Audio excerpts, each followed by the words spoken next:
pêche ratée ou encore du lieu jaune en 2024 ? Face à l'effondrement de la population de ce poisson en Manche et mer Celtique, les scientifiques préconisent un moratoire total, dont risquent de pâtir de nombreux petits pêcheurs. Le 30 juin dernier, le Conseil international pour l'exploration des mers, CIEM, organe qui émet les avis scientifiques pour la Commission européenne, a jugé qu'il ne devrait y avoir aucune capture de lieu jaune en Manche et mer Celtique en 2024. Selon le modèle du CIEM, ce poisson à la chair très appréciée est surpêché depuis plus de 30 ans, ce qui a provoqué l'effondrement de sa biomasse, particulièrement marqué depuis 2012. À tel point qu'il n'y a même plus le nombre de géniteurs pour assurer le renouvellement de la population, pointe Didier Gascuel, professeur en écologie marine à l'Institut Agro, qui n'a pas participé à l'évaluation. Cette situation n'étonne pas les ligneurs bretons, qui pratiquent une pêche sélective à l'hameçon à bord de petites embarcations.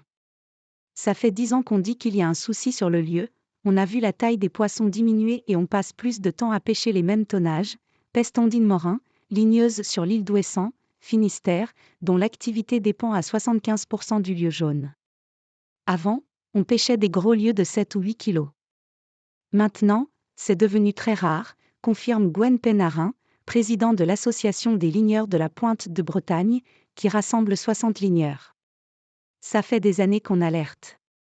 Mais comme personne ne nous a écoutés, on risque d'arriver à une pêche zéro, regrette-t-il. Un moratoire sur la pêche au lieu jaune serait particulièrement douloureux pour ces petits pêcheurs, qui dépendent parfois entièrement de cette ressource. Une communauté de pêcheurs peut disparaître, des petits bateaux qui travaillent bien, qui font attention à la ressource, met en garde Philippe Perrault, vice-président du comité des pêches du Finistère.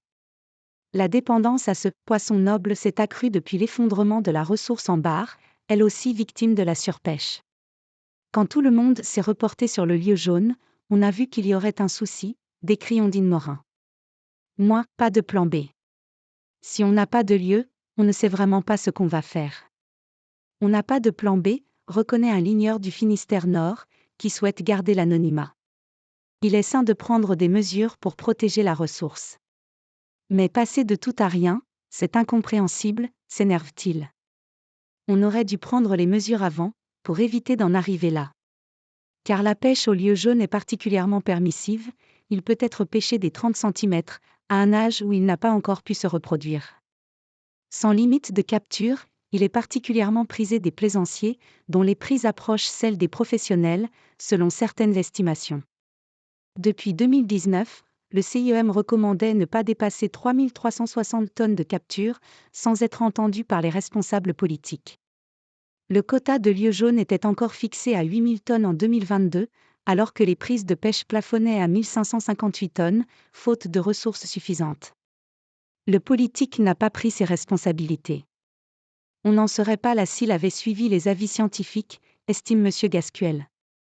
Le Conseil européen des ministres de l'Agriculture et de la Pêche décidera en décembre de suivre ou non la proposition de moratoire, après discussion avec le Royaume-Uni. Les ligneurs réclament une priorité sur d'éventuels quotas, d'habitude attribués à l'antériorité. On pourrait très bien réserver le quota, sur un critère social, à ceux qui en vivent à plus de 50% ou 60%, estime Didier Gascuel, en référence à l'article 17 du Règlement européen sur la politique commune de la pêche, qui ouvre cette possibilité. À ce stade et à cette date, la position de la France n'est pas encore établie, a indiqué à l'AFP le secrétariat d'État à la mer, en assurant, toujours, prendre en compte les avis scientifiques avant de défendre une position.